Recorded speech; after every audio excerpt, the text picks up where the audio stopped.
Boa noite a todos. Boa noite. Boa noite. Estamos aqui no Alquimias da Bruxinha para fazer mais uma palestra de mais um assunto desenvolvido pela equipe do Instituto Ubiratã. Então, o que nós vamos falar hoje é sobre oráculos e artes divinatórias. Tá? Vamos começar por um conceito um pouquinho mais técnico de oráculo. Por quê? Todo mundo, se você falar jogar búzio, tarô, baralho cigano, todo mundo meio que sabe, né? Principalmente no Brasil. Mas o que é realmente tecnicamente um oráculo, né? Então nós trouxemos uma definição um pouquinho mais técnica, tá? Ou seja, oráculos são equipamentos, são aparelhos capazes de auxiliar pessoas. Logicamente, essas pessoas têm que ter algum dom e algum treinamento. Então, os oráculos vão auxiliar essas pessoas a captarem informações sutis, provenientes de outras realidades ou de outros pontos do tempo ou do espaço, conforme o tipo de arte divinatória.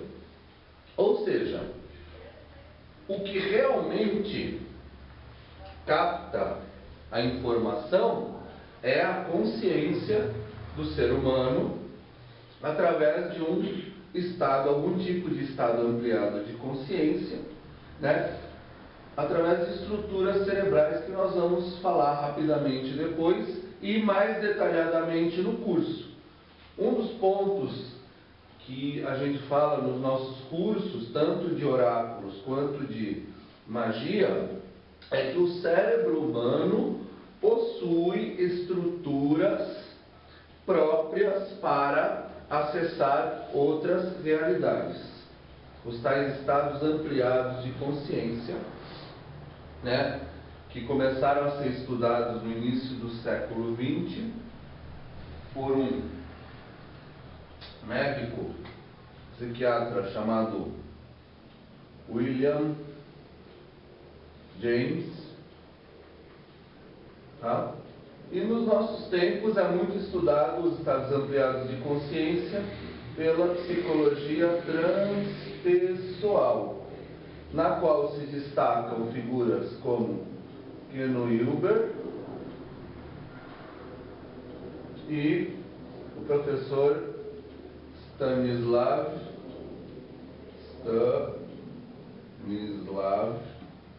Grof. Tá? Esses são os nomes principais da psicologia transpessoal. A psicologia transpessoal é o campo mais científico que estuda os estados ampliados de consciência.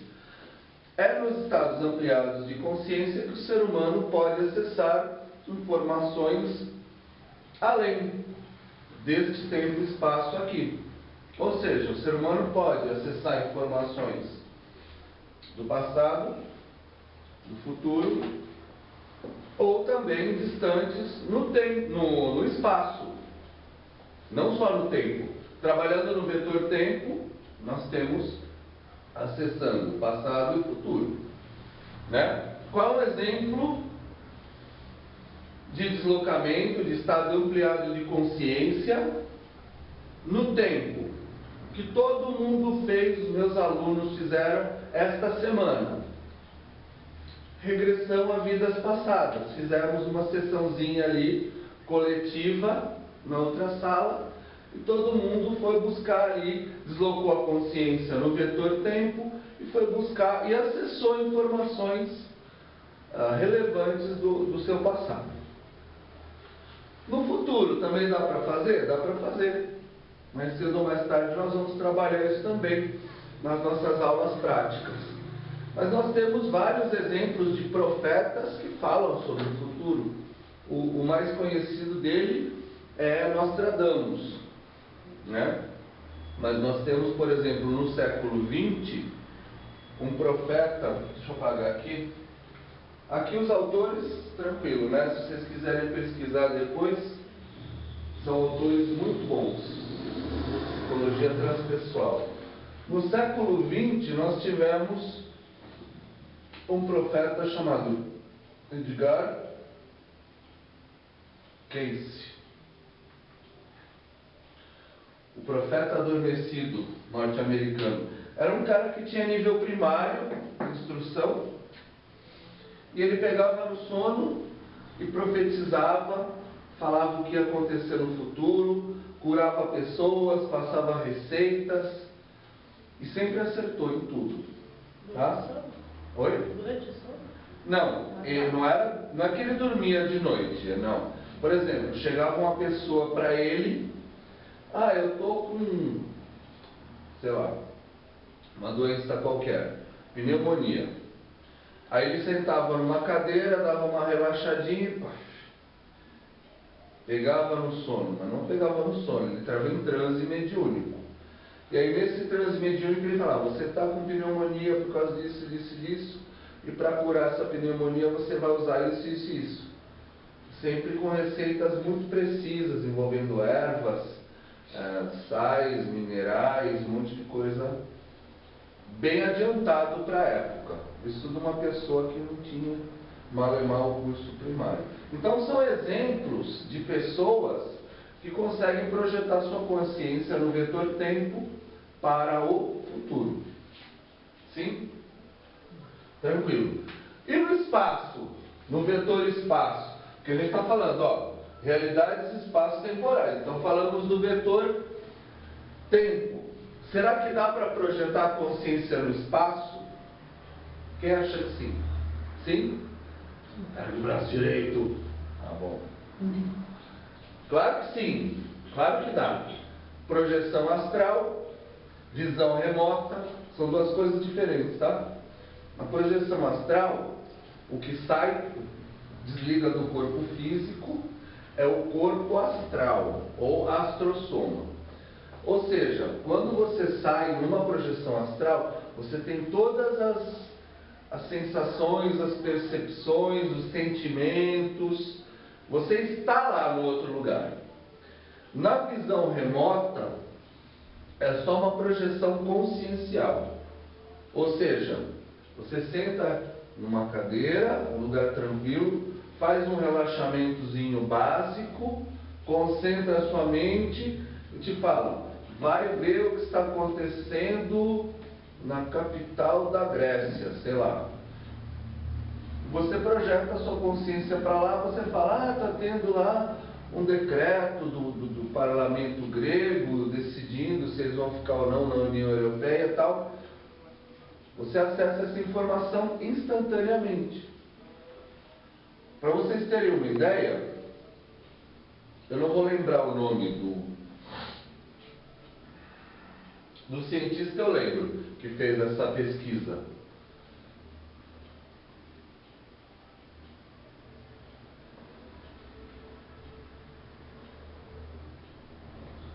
Eu acho que é assim que se escreve. Não sei se escreve certo o sobrenome. Ele fez uma pesquisa envolvendo visão remota ou visão à distância um homem que ele conseguiu projetar a consciência dele até o planeta Júpiter, Saturno, e trouxe informações precisas. E meses depois vieram os relatórios da NASA confirmando que naquele momento que foi feita a experiência estava acontecendo exatamente os fenômenos que o cara descreveu. Ou seja, ele trouxe informações verificáveis. Eu mesmo já utilizei algumas vezes essas técnicas e ensino também nos meus cursos, principalmente o curso de poderes psíquicos e mediunidade. Eu ensino como é que se faz para você utilizar essas técnicas. Tá? Então, e o oráculo nisso tudo? Bom, se a pessoa já tem o dom, já tem algum treinamento, aí ela vai aprender a usar um oráculo.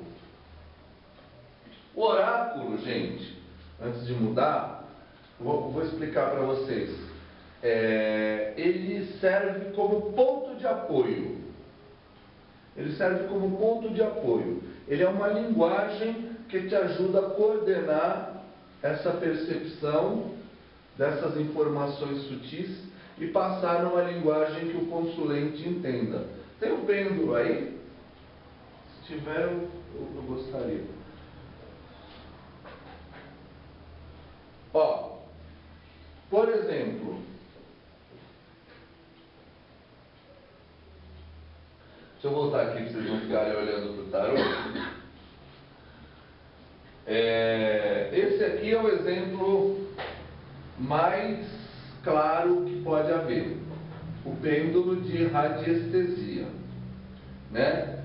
Se você, pensa só, se você pregar um prego na parede ou um gancho no teto e pendurar, o pêndulo não vai indicar absolutamente nada. Por quê? Porque ele é só um equipamento. O carro não anda sozinho. O aspirador de pó também não aspira sozinho. E o oráculo também não trabalha sozinho. Quem trabalha é a pessoa. O oráculo amplifica, né? Por quê? Depois da parte cerebral, nós vamos ver, quando eu vou falar um pouquinho sobre cérebro, porque hoje nem daria tempo de falar tudo, nós vamos ver que no nosso cérebro tem uma estrutura chamada tálamo, que é responsável por filtrar as informações. Essas informações, todos os cérebros poderiam captar isso o tempo inteiro. Então por que ninguém está captando informação agora? Porque o tálamo é treinado para não deixar, para você não perceber. O tálamo é igual um registro de chuveiro. Você não faz ficar mais frio ou mais quente, sair mais água ou menos água? O tálamo faz você perceber mais informação ou menos informação. Isso aí tudo está, a quem interessa saber, está na minha dissertação de mestrado na PUC de São Paulo, né? Então quem se interessar é só entrar no portal da PUC e ver que eu já publiquei isso em 2007. Então o que acontece? O oráculo, a partir do momento que o seu cérebro tem condição, você está conectado com tal pessoa ou tal fenômeno à distância, mas o seu tálamo está filtrando, não deixa passar para o seu consciente. Então você aparentemente não está conectado, aparentemente, mas está na realidade. Só que você acha que não está. Sua consciência parece que não percebe. O oráculo, então, ele burla o tálamo. Porque, por exemplo, esse aqui, que é o meu preferido para demonstração, ele amplifica movimentos mínimos, quase invisíveis da minha mão. E por que a minha mão faz movimentos mínimos, quase invisíveis? Porque o meu, lá no fundo, eu estou percebendo. Só que não chega na consciência, no racional. Porque o tálamo não deixa. Mas lá no fundão eu sei. Então, o pêndulo capta os movimentos do fundão. O que Freud e Carl Gustav Jung chamavam de inconsciente. É isso. Ele vai amplificar esses movimentos. Mas, na verdade, quem sabe é a pessoa. É o ser humano que está captando a informação. E no caso do tarô, por exemplo, como é que funciona isso aí nas cartas? Mesma coisa. Mesma coisa. É a sua acesso a conteúdos arquetípicos. O tarô é muito arquetípico, né? Vamos usar o tarô, já que você perguntou. Não falei do inconsciente de Carl Gustav Jung? Sim. Ó, eu vou pôr o nome dele, que agora nós saímos da neuro e vamos um pouquinho na psico, né? Já falei da transpessoal, O Freud, né, que é o mais conhecido, o mais aclamado pela sociedade de consumo, né? Mas este aqui eu gosto particularmente, tá? Carl Gustav Jung, que ele fala muito do que? Do inconsciente e dos arquétipos. Então, quando nós formos falar, por exemplo, de Búzios, Opeleifá, Tarô dos Orixás, nós vamos ter também um conteúdo arquetípico fantástico para abordar, tá? Mas aqui na sua pergunta, o Tarô de Marsella, que aliás nós vamos começar um curso semana que vem, né? Tarô de Marsella? Semana que vem. Então, cada um desses arcanos, lembra que eu expliquei em cursos anteriores o que é um arcano? Um arcano é como se fosse um baú onde você guarda vários mistérios. E o que são mistérios? São informações codificadas, que você pode falar na frente de cada um, de qualquer um, e só a pessoa preparada vai entender. Quem não for preparado não entende, isso é mistério. E o arcano é um baú cheio de mistérios. Então, cada uma dessas cartas é um arcano, ou arcanum, né, em latim. Então, o que tem ali? Tem mistérios. Os mistérios são figuras dentro de cada... Por exemplo, você pega aqui, sei lá... Vamos escolher O mago. o mago? Cadê o mago? Ali em cima. Mago, não tô vendo o mago. Esquerda. Esquerda, não, aqui não é mago, Não, aqui é mago. papisa. E por cá? Acho que está faltando o mago, inclusive. Ah, é que era pra estar na ordem. Era para ser o primeiro aqui, mas está começando do 2. Não tem problema. Vamos escolher, então, a estrela. Dá para tirar isso daqui? A estrela. Essa carta aqui, que é o arcano 17. Você tem esses jarros, você tem esse rio, você tem uma estrela maior cercada por 7 estrelas menores, você tem as árvores, você tem a terra, você tem uma jovem nua. Cada uma dessas figuras que faz parte do arcano, obrigado, cada uma dessas figuras que está aqui dentro tem um significado arquetípico. E isso facilita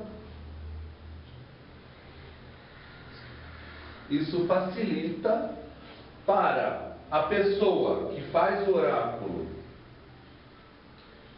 Quando ela tira essa carta, ela já está sentindo a informação dentro de si. Aí a carta ajuda você a organizar isso, passar para o consciente, passar para o racional. E aí você consegue falar para a pessoa a resposta da pergunta, tá? É dessa forma que se usa o tarô. Olha, baralho cigano, a mesma coisa. Tá? Daqui a pouco a bruxinha, acredito que vai em algum momento também ensinar como que se usa o baralho cigano. A forma de usar é semelhante à do tarô, né? A maneira de posicionar as cartas e tal. E tudo parte, como eu já falei, dos estados ampliados de consciência. Então, quem vai se dedicar ao oráculo tem que desenvolver essa capacidade de entrar em sintonia com o outro, porque o outro é o seu ponto de referência. É o outro que vai fazer a pergunta, para depois você ir buscar, ou no vetor tempo ou no vetor espaço. Outra linguagem, numerologia.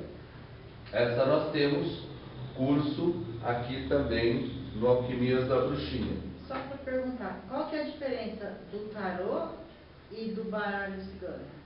Linguagem? Só linguagem. Tudo. Todos os oráculos são linguagens diferentes.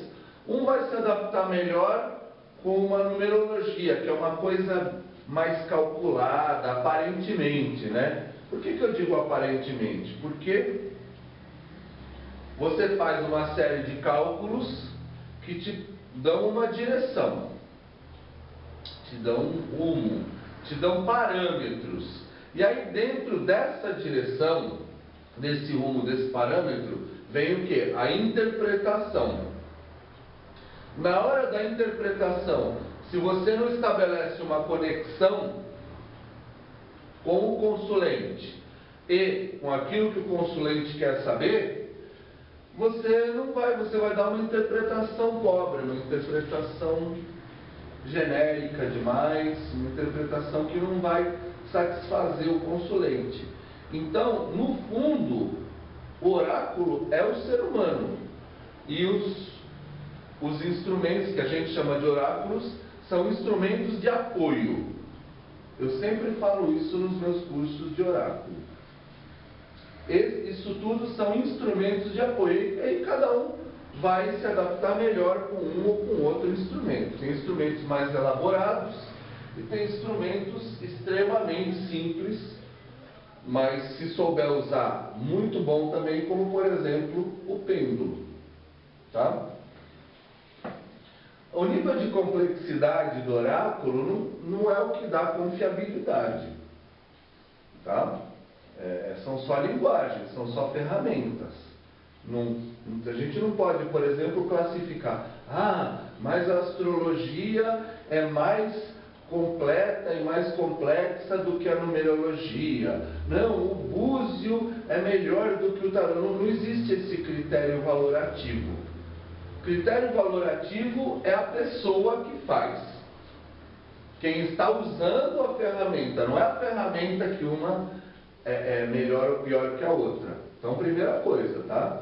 Não existe isso, dizer, o tarô é melhor do que o baralho, ou a numerologia é melhor do que a leitura das mãos, do que a bola de cristal. Melhor ou pior é a pessoa que treinou muito ou pouco, tem muito talento ou pouco, muita qualificação ou pouca. Aí sim. O pêndulo de radiestesia. A radiestesia é uma arte muito antiga, mas que recentemente está ganhando assim uma base cada vez mais técnica e científica. É uma arte que está evoluindo muito, a radiestesia e a radiônica. Tá? Também não percam o excelente curso de radiestesia e radiônica aqui no Instituto Biratã. É a equipe do Instituto Biratã, mas o local é Alquimias da Bruxinha. Runas. Tem as runas, essa aqui que são runas mais lá dos povos germânicos, né? Atualmente Alemanha, Dinamarca, Suécia. E tem as runas celtas, que são chamadas de Ogã. A Lady Miriam Black, que eu saiba, é a única pessoa que eu conheço aqui no Brasil que usa o oráculo de runas celtas, ou Ogã. Tá? São runas também, mas de outra linhagem. Cartas ou tarô dos orixás. Esse tarô aqui especificamente é de minha autoria, no livro que nós publicamos pela editora In-House lá de Jundiaí. Tá? Então eu escolhi os símbolos que identifiquem bem os orixás, e aí a pessoa precisa conhecer os arquétipos, ou seja, cada um desses é um arcano. E os odus, ou os mitos de cada orixá, são os mistérios de cada orixá. Então, quando você acessa uma carta, sei lá, Oxalá, Ogum, Obaluayê, Nanã, Oxum, Iansã, tanto faz. Se você não conhecer bem esse arcano, você não vai dar uma resposta condizente, por mais que você tenha também uma boa conexão, uma boa intuição. Então você precisa das duas coisas. Eu já falei, uma parte é a preparação para usar bem o instrumento, e a outra parte é o talento, a parte interior, psíquica, de expansão da consciência. Por mais que você se conecte com a pessoa, ou consiga expressar clarividência no passado, futuro, no tempo, no espaço, se você não tiver um bom conhecimento, você não usa bem essa ferramenta. Mas se tiver, é maravilhoso. É um instrumento maravilhoso. Nós vamos ter curso de tarô dos orixás também logo, logo. Tá? Alguma dúvida? Está indo muito rápido? Não? Olha lá, astrologia.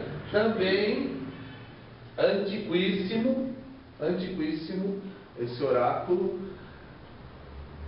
Segundo os astrólogos mais confiáveis que eu conheço, remete ao tempo dos sumérios, a civilização suméria. Tá?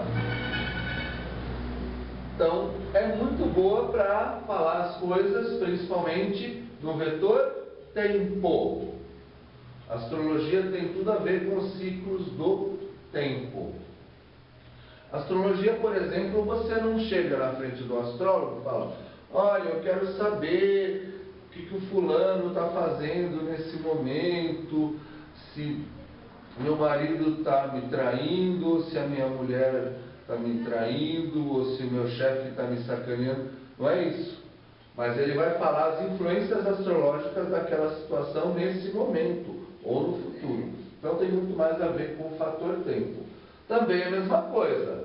Cada casa dessas é um arcano. E você precisa conhecer toda essa linguagem para interpretar bem. Senão não adianta. Né? Não adianta. Se é para fazer um oráculo mal feito, não faça. Não faça. Já tem muita gente por aí rasa. Não precisamos de mais um. Então, aqui, o pessoal que vai se formar através do Instituto Biratano, a gente não aceita superficialidade. Seja qual for o oráculo, vai fazer, vai estudar, vai se aprofundar. Né? Aliás, depois eu vou falar, tem toda uma responsabilidade envolvida aí. Tá certo? Quiromancia, a leitura das linhas, montes e características das mãos. É outro estudo fascinante, fascinante, antiquíssimo também. Também temos esse curso aqui no Alquimias da Bruxinha. Grafologia, tremendamente técnico, esse tem que estudar muito. Astrologia, grafologia tem que estudar muito. Fisiognomonia tem que estudar muito. Bom, tudo que você quer ser muito bom tem que estudar muito, né? Grafologia, pela letra. O formato das letras que você escreve. Né? Inclusive, por exemplo, no caso de médiuns como o Chico Xavier, uma das coisas que dava credibilidade era analisar os escritos que ele psicografava e comparar a análise de grafologistas especialistas com a letra da pessoa que estava dando a mensagem, o desencarnado no caso. Então é uma das evidências que foi usada até juridicamente. Foi aceito por análise grafológica. Por análise grafológica, ou seja, a vítima, né, que tinha sido baleada, estava morta, né? Para nós a gente sabe que não existe morte, mas passou a mensagem através de psicografia e foi analisada a letra, era exatamente igual à do falecido. Isso não dá para imitar.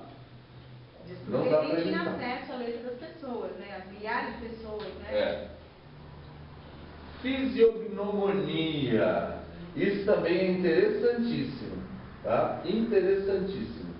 Tem toda uma leitura que você faz através das características do rosto da pessoa. Outro oráculo muito interessante. Eu tinha um amigo, inclusive, que estudava aí, fisiognomonia, e nós tivemos uma amiga em comum que operou o nariz e fez plástica. E ele falou antes da operação para algumas pessoas próximas, falou, ó, é muito provável que mude tal e tal característica da personalidade dela, né, até do caráter, vou falar a verdade.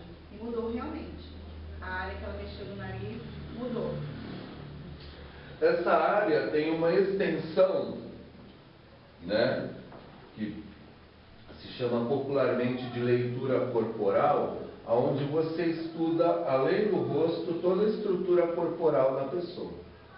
A maneira como a pessoa se move, a maneira como ela fala, se o ombro é assim tenso, ou se o ombro é para frente, ou para trás, né? Os ciganos, eles têm uma técnica que eles buscam o pentagrama no rosto da pessoa. Então, primeiro eles vão buscando e mais de um pentagrama. Eles fazem diferentes dimensões e aí eles fazem o oráculo através da localização do pentagrama e análise de onde está e como se forma o pentagrama no rosto da pessoa. Impressionante, né? Qualquer dia eu queria conhecer mais essa. Agora nós chegamos na nossa partezinha mais técnica, de Lícia, parte que eu gosto. Por que o oráculo funciona? Quais são as bases? Algumas bases, né? Assim, eu vou entrar a fundo, hoje é só uma palestra, mas no curso nós vamos ver isso ponto a ponto, como é costume nosso aqui nos cursos do Alquimias da Bruxinha. Alguns fatores para funcionar o oráculo. Primeiro, tempo e espaço são relativos, né? A gente está acostumado, a gente é treinado, adestrado, tipo uma lavagem cerebral, para acreditar que eu estou aqui e ele está lá. E que existe uma linha reta entre nós dois, com uma distância, e que eu vou percorrer esse espaço para chegar até ali. Na relatividade, isso não é bem verdade. O tempo modifica e o espaço modifica também. Por exemplo, isso é uma coisa que costuma fritar o cérebro dos alunos quando a gente fala, mas é absolutamente verdadeiro. Se nós pegarmos dois cronômetros, aquele cronômetro de máxima precisão, e um cronômetro fica aqui com o nosso amigo Scooby. Outro cronômetro, o Éder pega, leva no avião mais rápido do mundo, aqueles aviões que fazem órbita, né? Tem um nome. Airbus? Space Shuttle, Airbus. E esses aviões dão a volta ao mundo, numa velocidade altíssima, né? Então, o cronômetro que estiver com o Éder, depois de umas 3 voltas, aí ele pousa, e aí ele volta e apresenta o cronômetro aqui. O cronômetro dele vai estar atrasado em relação ao dele. Ou seja, para ele, o tempo terá passado mais devagar. Isso é uma realidade, já foi constatado, foi confirmado empiricamente. Tudo isso para quê que eu estou falando? Simplesmente para demonstrar na prática que o tempo e o espaço são relativos, de acordo com, não só com a velocidade, em relação também a campos gravitacionais, campos eletromagnéticos, podem sim alterar tanto o tempo quanto o espaço. Quer ver outra diabrura da relatividade? Que altura você tem? Qual é o seu comprimento? 74, 75. 1,75 m. 1,75 m. Ele diz que tem 1,75 m, né? Só que, se ele, por exemplo, entrar numa nave alienígena, falar, vamos dar um passeio, vamos até a estrelinha mais próxima, Alpha Centauri, né? Alpha Centauri fica a 4 anos-luz daqui. a estrela alfa da constelação do Centauro. Significa que a luz leva 4 anos para ir de lá até aqui ou daqui para lá. A velocidade da luz, 300 mil quilômetros por segundo. Se ele for andar nessa nave alienígena, não precisa nem chegar à velocidade da luz. A mais ou menos 90% da velocidade da luz, vai acontecer uma coisa interessantíssima. Ele não vai mais ter 1,75 m. Se a gente fosse medir com uma fita métrica, ele cairia ali para, sei lá, menos de 1 metro. E aumentaria a massa, diminuiria o tamanho e o tempo para ele. Veja só que interessante. Vamos supor, a nave foi a 90% da velocidade da luz. Então, em vez de 4 anos, levou 5 para ir, 5 para voltar, certo? Então, aqui o Scooby teria envelhecido 10 anos. E para ele, se passaria o quê? Semanas. Por causa da relatividade do tempo. Então, para que a gente está falando isso? O que isso tem a ver com o oráculo? É simplesmente para começar a quebrar paradigmas de que tempo e espaço são coisas absolutas. Não são. Tudo é mutável. A gente fala muito isso nos cursos de magia. Porque na magia a gente trabalha com isso. Se tudo é mutável, eu posso mudar essa realidade. Né? Então, só algumas coisinhas isso aqui só abordando a teoria da relatividade de Einstein, só. E tem muito mais coisas, né? Interconectividade. Isso é muito interessante. Tá? Ou seja, a ideia de que todos os seres da criação estão conectados. Quando eu digo todos os seres da criação, eu não estou falando da Simone estar conectada com a vizinha dela. Só. Estou falando da conexão de cada um aqui com seres que estão na galáxia de Andrômeda. Ou do outro lado do universo. Certo? Por várias razões, tudo está conectado. Tá? Uma das principais são os microburacos de minhoca, chamados de pontes de Einstein-Rosen-Podolsky, ou ERP. Einstein-Rosen-Podolsky. Tá? Esses microburacos de minhoca funcionam de uma forma muito interessante. Quaisquer partículas atômicas que já tenham estado em contato, continuam em contato além do tempo e espaço. Então significa que, se eu troquei golpes com ele na aula de arte marcial, a gente trocou informações e partículas, né? Partículas da minha mão ficaram nele. E vice-versa também.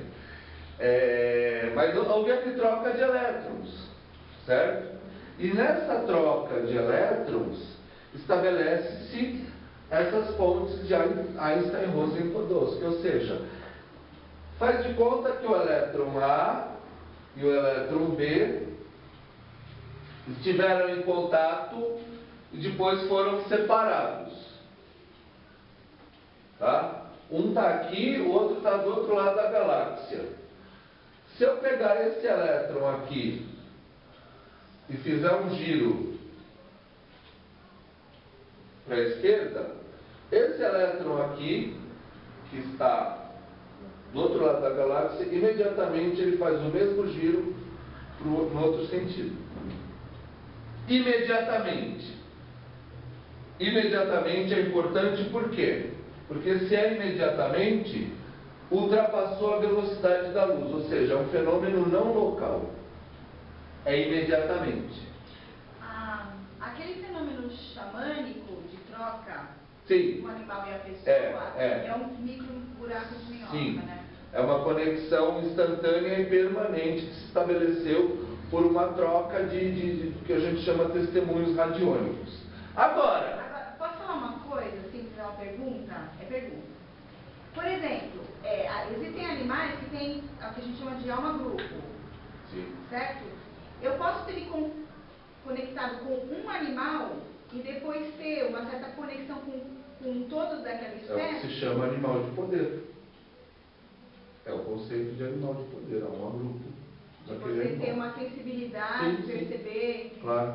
Então não é, por exemplo, um lobo, um gavião, não é aquele animal individual. É alma lobo, alma gavião.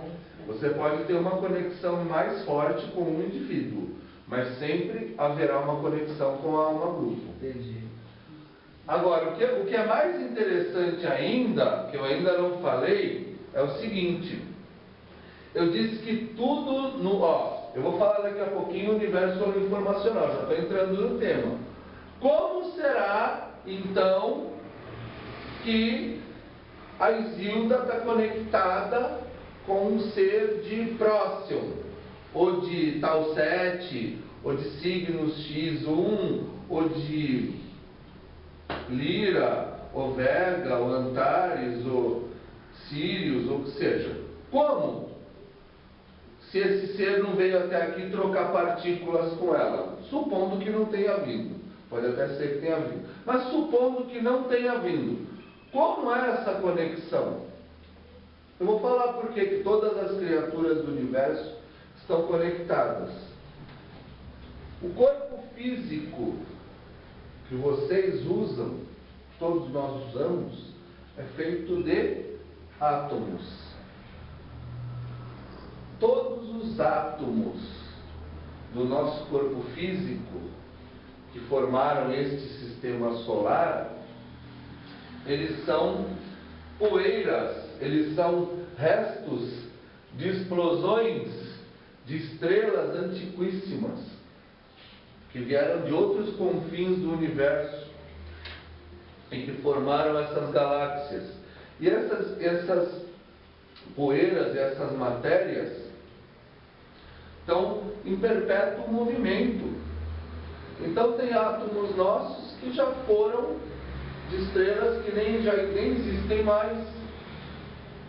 Tem átomos nossos que viajaram milhões e milhões de... A água, por exemplo, a maior parte da água desse planeta veio do espaço. Cometas, asteroides, meteoros, maior parte feito de gelo e alguns minérios. Cai na Terra, acabaram formando a nossa atmosfera com essa grande quantidade de água. Nós somos 70% feito de água. Da onde veio essa água? Do espaço. Então nós estamos compartilhando partículas atômicas que estiveram em contato com regiões inimagináveis do universo. Então, teoricamente e cientificamente, nós temos, sim, a capacidade de nos conectarmos com N regiões praticamente infinita do universo, tá? Praticamente infinita. O que nos leva à questão do universo holoinformacional. O universo holoinformacional, essa teoria que é de um cientista chamado Karl Pribram, muito interessante, ela coloca em termos conscienciais o que eu acabei de falar em termos físicos.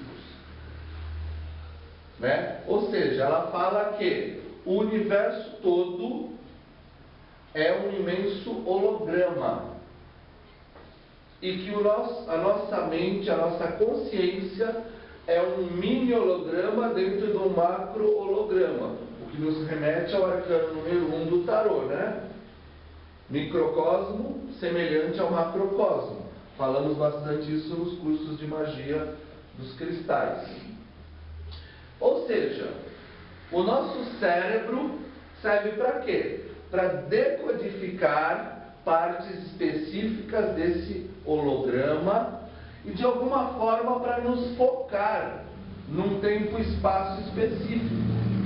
Porque se a gente não tivesse o cérebro para nos focar num tempo e espaço específico, a gente ia diluir no oceano de consciência, que é o que os místicos fazem, né? Quando estão em êxtase, eles se diluem, o eu, no oceano de consciência universal.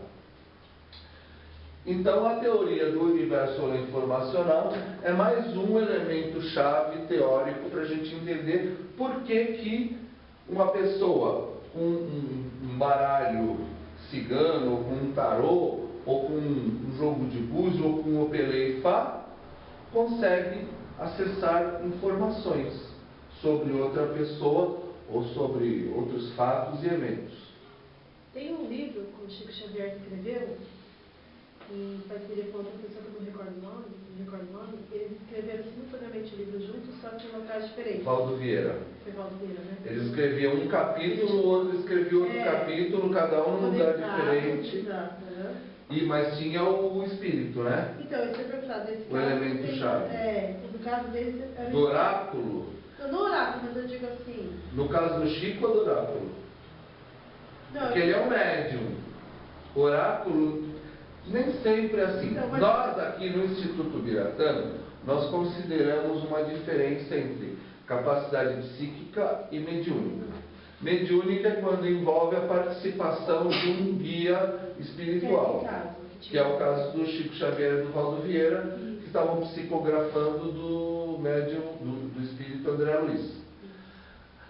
Aqui no nosso curso de oráculo, a gente não considera, assim, pode acontecer, mas a pessoa não está buscando isso, ou você não está dependendo disso. Você pode perfeitamente ampliar sua consciência e trabalhar com o oráculo sem a ajuda ou sem o intermédio de um guia espiritual, necessariamente. Tem gente que prefere trabalhar com auxílio, tem gente que prefere não, depende da visão e até da orientação religiosa da pessoa, tá? Mas eu acho que isso é uma opção individual. A gente ensina a mesma coisa para todo mundo. Aí a pessoa que quer, ela vai buscar por onde ter uma orientação ou um auxílio, né, espiritual. Ela busca pelos caminhos que ela achar melhor. E quem não quer, não busca e vai com a sua própria capacidade. Tá? A questão do cérebro. Gente, não vai assim... é humanamente impossível eu explicar toda a questão do cérebro hoje, mas no curso eu prometo que vocês vão ouvir falar de cérebro até, né? Mas o principal, o que é? O principal é vocês entenderem, como eu já falei, do tálamo, né? O tálamo é uma espécie de filtro que gerencia o quanto nós vamos perceber da realidade que nos cerca, que na verdade não é uma realidade. O que a gente acha que é a realidade, o que as pessoas nos dizem que é a realidade, não é a realidade. Eu vou usar dois exemplos, tá? Um atual e um bem antigo. Um atual é o filme Matrix, tá? Aonde todo mundo assistiu? Quem não assistiu, assista, porque tem uma abordagem muito legal, em que no filme existe o quê? Uma realidade que é aparentemente essa, onde todo mundo acha que é a única realidade, e a pessoa toma uma pílula e acorda em outra realidade totalmente diferente dessa. Tá? Tem vários filmes que trabalham por aí. Só que no filme Matrix, o que eu acho interessante é que essa realidade, que todo mundo diz que é a única realidade, na verdade é uma realidade construída. Construída. É a realidade que as pessoas querem que você acredite que é a realidade. E a única realidade. Na verdade, existe um gerenciamento consciencial para todo mundo ficar preso só nessa realidade. Vou citar só alguns autores para vocês. O primeiro é esse aqui, né? Um cara muito lido nos anos 70 e 80, tá? Carlos Castanheda, a gente vai sempre se referir muito a ele. Era um aprendiz de xamã, né, norte-americano, que vai estudar, é o que ele alega nos livros dele, vai estudar com um índio Yaqui do México, através de plantas de poder, ele começa a ter acesso a outra realidade e aprender que essa realidade que dizem que é a realidade, na verdade, é um jogo de assim, vamos fazer de conta que é assim? Então tá, então é assim, tá? Agora é. É meio isso, é uma convenção, essa realidade. Por exemplo, aqui agora, nesse momento, tem N outras coisas acontecendo que os nossos sentidos não conseguem captar.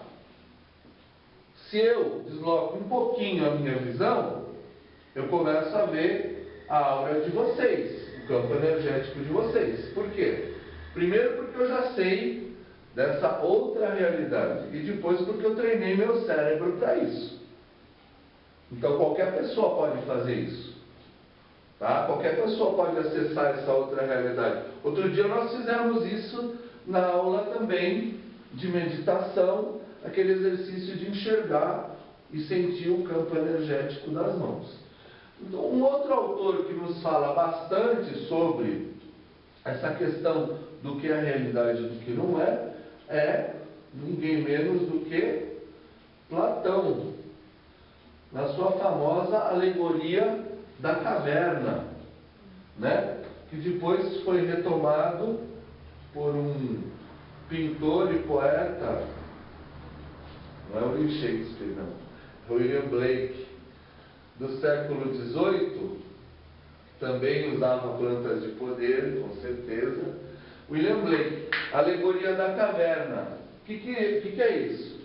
É que, como se essa realidade, que a maioria das pessoas pensa que é a única realidade, fosse uma caverna, né? E que algumas pessoas conseguem se libertar das correntes que prendem nessa caverna e conseguem sair da caverna e ver o mundo lá fora. E aí volta para a caverna e tenta falar para as pessoas que aquilo não é a realidade, né? Na verdade, esse é o papel do Instituto Biratã também, né? Entre outros e outros e outros. Mas nós também estamos fazendo isso, fazendo com que as pessoas despertem desse pesadelo coletivo que chamam de realidade e sociedade contemporânea. Então, William Blake fala a mesma coisa, né? Ele diz, o ser humano aprisionou a si mesmo, vendo a realidade através das estreitas fendas de sua caverna, né? Se o homem pudesse ter acesso à realidade, ele veria a si mesmo tal qual é, infinito. Infinito, o ser humano, né? Então, tudo isso graças a quê? Ao nosso cérebro. O nosso cérebro é o que nos aprisiona ou nos liberta. E tem N técnicas para você transcender essa realidade. Agora, o oráculo, gente, você precisa treinar seu cérebro para poder justamente transcender, porque a realidade nos diz o quê? Essa realidade padrão diz assim, você não tem como saber o que está acontecendo lá no Acre ou no Rio Grande do Sul agora, mas o seu cérebro tem capacidade para isso. O seu, dela, dele, qualquer um. E o consenso de realidade diz, você não tem como saber o que aconteceu no passado nem o que acontecerá no futuro. Não obstante, nessa mesma semana você teve acesso a informações suas de vidas passadas, né? Então tudo isso tem a ver com dinâmicas e estruturas cerebrais, como por exemplo a glândula pineal, né? Todo mundo já ouviu falar dela em algum momento.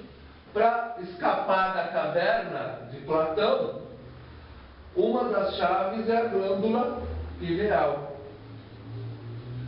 que, como todo mundo aqui já me ouviu falar muitas vezes, a glândula pineal, ela produz naturalmente dentro do nosso cérebro o quê? Quem sabe o que é isso? Alan? Vai ficar me devendo essa, hein? Esquimone?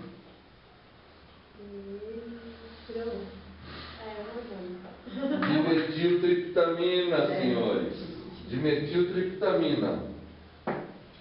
E a dimetiltriptamina, ela age sobre outras estruturas do cérebro, dando acesso aos estados ampliados de consciência e acesso a informações que a gente queira, porventura, pesquisar no tempo ou no espaço. Vejam, por exemplo, o caso dos pajés e dos xamãs, né? Eles ingerem a ayahuasca, né? Que é um chá dos índios feito com um cipó e um arbusto. E esse chá é riquíssimo em dimetiltriptamina. Então, por exemplo, um índio está lá com uma doença qualquer, reumatismo, sei lá. Aí o pajé, o xamã, é chamado, né, para tentar ajudar aquele índio. Ele ingere a ayahuasca dentro de um ritual e ele projeta a consciência dele para a floresta, e a floresta vai mostrar para ele qual é a erva que ele tem que usar para curar aquele reumatismo do índio, e vai mostrar onde essa erva está. Aí ele volta para o corpo e fala para a rapaziada, ó, vai lá perto daquela pedra que tem uma cachoeira assim assado, ali entre a cachoeira e a pedra vocês vão encontrar tal erva que cresce, tem umas flores avermelhadas, que é a erva que ele precisa para curar o reumatismo. Ou seja, ele traz informações verificáveis e corretas. Então isso também é uma forma de oráculo, né? Ou seja, através de uma substância que nosso cérebro produz naturalmente, você tem acesso a outras realidades. Então é isso que eu estou falando. O nosso cérebro nos garante acesso a outras realidades. E quem quiser aprender, nos procure.